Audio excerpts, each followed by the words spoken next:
Мамырдың 13-інде өткен Сенат отырысында Ақылбек Күрішбаев премьер-министрдің орынбасары Роман Склярға жолдаған сауалында егіншілік саласында шешімін таппай жүрген мәселе әлі де көп деп бірқатар дерек келтірді. Біз фактчек газеті редакциясы сенатор сөзін тексеріп көрдік.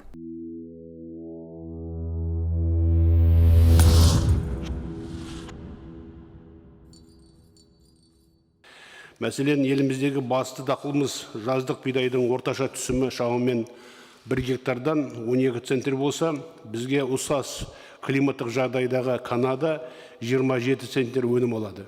Статистика бюросының дерегіне сай, 2020 жылы жаздық бидай жиналған алқап 11 миллион 497 мың 2 гектарды құрап, ол жерден 131 миллион 443 мың 27 центнер өнім алынған. Тиісінше, әр гектардан 11,43 центнер бидай жиналды.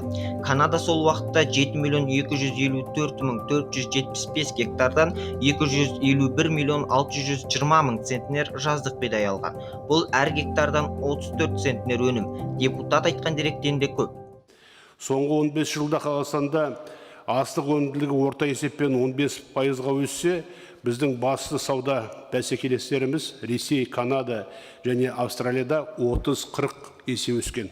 Статистика бюросының дерегінше 2006 жылы дәнді және бұршақты дақылдар көлемі 16 миллион 511 мың тоннаны құраған. Бұл көрсеткіш 2020 жылы 20 миллион 65 мың тоннаға жеткен. Яғни өсім депутат айтқандай 15% емес, 21,5% құраған.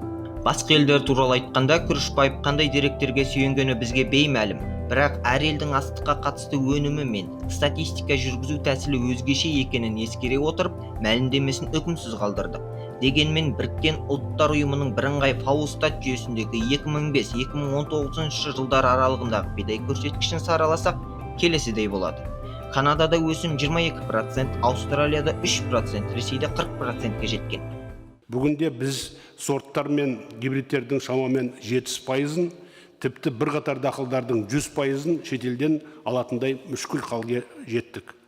Ауыл шаруашылығы министрлігінің хабарлауынша 2020 жылы республика бойынша шетелдік селекцияның егілген тұқым сорттарының үлесі 46%, отандық 51% және бірлескен 2,9% құраған. Каналымызға жазылып, пікіріңізді қалдырып, видеоны бағалауды есіңізден шығармаңыз. Ұмытпайық, шындыққа әркімнің ақпар таласы.